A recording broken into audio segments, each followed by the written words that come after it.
కాదు 10 ఏళ్ళు ఇస్తానని మోసం చేశాడు ఈ రాష్ట్రాన్ని, నాశనం చేశాడు ఈ రాష్ట్రాన్ని అని చెప్పి నోటితో ఇవాళ మోడీ అంటే తెలుగు ప్రజల ఆత్మగౌరవం, మోడీ అంటే దేశ ప్రజల ఆత్మగౌరవం, మోడీ అంటే అభివృద్ధి, మోడీ అంటే సంక్షేమం, సంక్షేమం కాదు సంక్షేమం. మరి ఏమైంది? ఏంటి మార్పు కారణం ఏంటి? మోడీ అంటే సంపద సృష్టించే వ్యక్తి, మోడీ అంటే ఒక నమ్మకాన్ని కలిగించే వ్యక్తి. కరోనా సమయంలో మనందరి ప్రాణాలని కాపాడాడు. చంద్రబాబు నాయుడు గారి యొక్క కీర్తి సుధా ఇది. మోడీ గారి గురించి ఆయన వాళ్ళు మాట్లాడినటువంటి కీర్తి సుధా. ప్రపంచంలో భారతదేశాన్ని 5వ స్థానాన్ని నుంచి 3వ స్థానానికి తీసుకొచ్చాడు. అమెరికా తర్వాత మళ్ళీ మనమే చిడతలుచుకుని యమకొట్టుడు భజన, మామూలు భజన కాదు ఈ చంద్రబాబు భజన, అసలు మామూలుగా హరిలో రంగ హరి. మనందరం మోడీ ఆశయాలతో అనుసంధానం కావాలంట. చంద్రబాబు నాయుడు గారు చెప్తారు, మనందరం మోడీ ఎందుకు కావాలి? ఈ 5 ఏళ్లలో గడిచిన 2019 నుంచి ఈ రోజు దాకా మీరే తిట్టారు కదా, మీ బామ్మర్తో తిట్టించారు కదా, మోడీ లుచ్చాహే బచ్చాహే అని. ఆ మోడీ లుచ్చాహే బచ్చాహే ఇవాళ అచ్చాహే ఎట్టా అయ్యాడు? ఎలా అచ్చా అయ్యాడు? ఎందుకు అయ్యాడు అంటే మీరు కొడబలుక్కుని దొంగల ఊళ్ళు పంచుకున్నట్టుగా మీరు ఏకమైపోతే సరిపోద్దా? ఈ రాష్ట్ర ప్రజలకి మీరు ముగ్గురు ఎందుకు కలిశారు? ఏంటి మాకేంటి ఈ రాష్ట్రానికి ఏంటి అని చెప్పని ఒక్కటి చెప్పలేదు అక్కడ మీ ముగ్గురులో.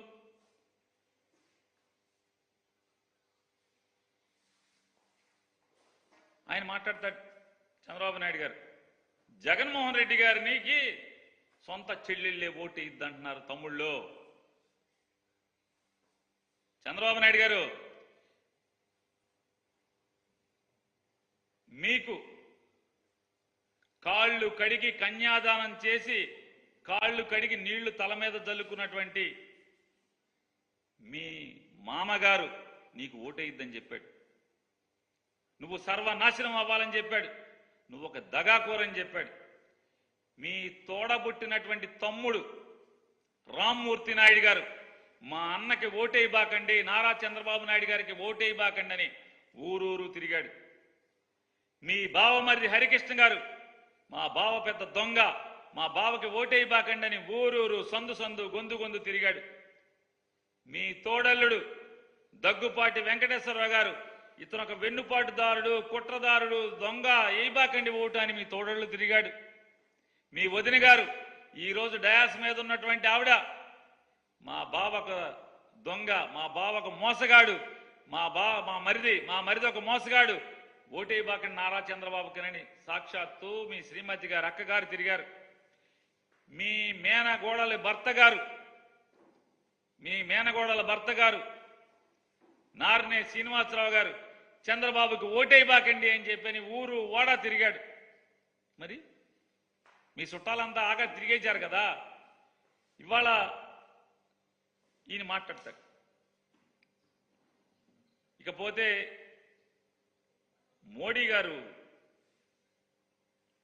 వచ్చారు పాపం.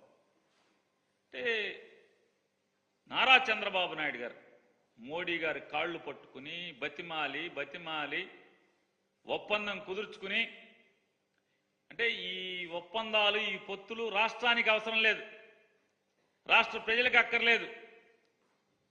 ఈ లోపాయికారి ఒప్పందాలు ఎవరి కోసం, ఎందుకోసం? ఈ లాలూచీలు ఎవరి కోసం? అంటే వీళ్ళు కూడబలుక్కుని ఈ రాష్ట్రానికి ఏం చేస్తారో చెప్పకుండానే, ఈ రాష్ట్ర ప్రజలకు ఎందుకు వీళ్ళకి ఓటేయాలో చెప్పకుండానే వీళ్ళు కూడబలుకుంగానే వెంటనే మనందరం ఓటేసేయాలంట, జగన్ గారిని ఓడిచ్చేయాలంట. సభ జరుపుకోవటం చేత కాదు, మైకు మోగదు. మైకు ముందు సాక్షాత్తు ఈ దేశ ప్రధాని పావుగంట సేపు బొమ్మలాగా నుంచునే పరిస్థితి.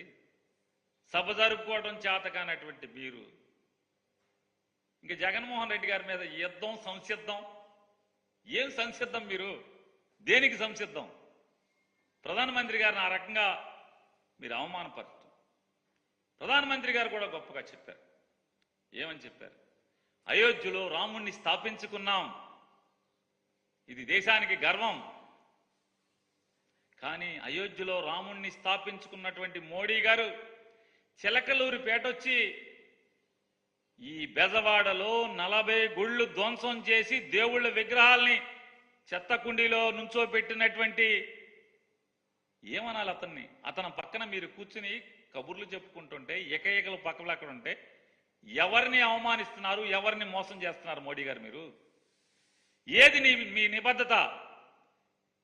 దేశాన్ని అందరినీ కూడా రాముడు రాముడు రాముడిని ప్రతిష్ఠించుకున్నామని చెప్పి మాట్లాడుతున్నారు. ఇక్కడ మీరు వచ్చి సావాసం ఎవరితో, చట్టాపట్టాలేసి తిరిగేది ఎవరితో? 40 దేవుళ్ళ గుళ్ళని ధ్వంసం చేసినోడితో మీరు ఇక్కడ సావాసమా? మీరు దేవుడి గురించి, దేవుడు మీ నిబద్ధత గురించి ఎలా నమ్మాలి ఈ ఆంధ్ర రాష్ట్ర ప్రజలు? ఈ ఆంధ్ర రాష్ట్రంలో ఉన్నటువంటి హైందవులు ఎలా మీ నిబద్ధతని నమ్మాలి? గుళ్ళు కూల్చిన వాడితో మీరు సావాసం చేస్తూ చట్టాపట్టాలు వేసుకు తిరిగితే ఎలా నమ్మాలి? 5 ఏళ్ల క్రితం ఇదే మోడీ గారు గుంటూరు సభ, ఇదే గుంటూరు గడ్డ మీద, ఇవాళ ఏ గుంటూరు గడ్డ మీద వచ్చారో మాట్లాడారో మోడీ గారు, ఇదే 5 సంవత్సరాల క్రితం ఇదే గుంటూరు గడ్డ మీద నిలబడి ఏమి చెప్పారు మీరు? చంద్రబాబు నాయుడు ఒక అవినీతి పరుడు, అవినీతిలో కూరుకుపోయినటువంటి పచ్చి రాజకీయ దగాకోరు. మళ్ళీ మేము గెలవంగానే, మా ప్రభుత్వం రాగానే పోలవరంలో జరిగినటువంటి అవినీతి మీద విచారణ చేయిస్తామని చెప్పి మీరే మాట్లాడారు. సాక్షాత్తు భారతీయ జనతా పార్టీ మేనిఫెస్టోలో మీరు ఏం పెట్టారు? అమరావతి ఒక రియల్ ఎస్టేట్ స్కామ్, అమరావతి రాజధాని నిర్మాణం అనేది ఒక రియల్ ఎస్టేట్ స్కామ్. మా ప్రభుత్వం ఎన్నికలవ్వగానే, మా ప్రభుత్వం రాగానే అమరావతి స్కామ్ మీద ఒక స్పెషల్ ఇన్వెస్టిగేటివ్ టీంని ఏర్పాటు చేసి బాధ్యులైనటువంటి ప్రతి ఒక్కరిని కూడా జైల్లో పడేయిస్తామని చెప్పని మీ మేనిఫెస్టోలో పెట్టారు. ఏమైంది ఆ మేనిఫెస్టో? మరి మాకు సమాధానం చెప్పాలి కదా ఈ ఆంధ్ర రాష్ట్ర ప్రజలకి. అమరావతి స్కామ్ ఏమైంది? పోలవరం పూర్తి చేస్తామని చెప్పారు, పోలవరంలో అవినీతి జరిగిందని చెప్పారు, వారం వారం పోలవరం అని చెప్పని అంటున్నాడు అతను. కాదు, అతనికి అదొక ఏటీఎం అని చెప్పని మీరే చెప్పారు కదా. విచారణ చేస్తామన్నారు కదా. ఏమైంది విచారణ? ఆ విచారణలో చంద్రబాబు దోష నిర్దోష చెప్పరా మాకు? మీరు ప్రధానమంత్రి కదా, ప్రపంచం మొత్తం మీరు గర్వంగా తిరుగుతున్నారు కదా, నేను భారతదేశ బిడ్డనని. మరి అలాగే ఈ ఆంధ్ర రాష్ట్ర గడ్డ మీదకి వచ్చినప్పుడు, ఈ గుంటూరు గడ్డ మీదకి వచ్చినప్పుడు 5 ఏళ్ల క్రితం మీరేం చెప్పారు? ఇవాళ చంద్రబాబు నాయుడు మీరు ఎలా పునీతుడిని చేశారు? మీరు ఏ గంగా జలాన్ని పెట్టి అతను ఒళ్ళంతా కడిగారు మీరు? అతని పాపాలన్నీ ఏ గంగను తెచ్చి కడిగారు మీరు? ఇదే చంద్రబాబు నాయుడు మిమ్మల్ని అపహాస్యం చేశాడు 5 ఏళ్ల క్రితం. ఏమిచ్చాడు మోడీ? చారుడు మట్టి, చెంబుడు నీళ్లు అన్నారు. మరి ఏ ముఖం పెట్టుకుని వాళ్ళ చారుడు మట్టి, చెంబుడు నీళ్లు ఇచ్చినటువంటి మోడీని తీసుకొచ్చి మీరు ఓకే భజన చేస్తున్నారు? భజన చిడతలు పట్టుకుని యమకొట్టుడు కొడుతున్నారు. ఏంటిది? ఈ రాష్ట్రానికి ఏం చేద్దాం అనుకుంటున్నారు మీరు? ఏం చేస్తారు మీరు? ఇవాళ ఆయన చెప్తారు, నేను ఎందుకు సిద్ధం 5 అంటున్నానంటే, ఇది జగన్ గారికి అనేటువంటి అనుకూలమైనటువంటి మీటింగ్. ఇది సిద్ధం 5, చిలకలూరుపేట సిద్ధం 5. ఎందుకంటే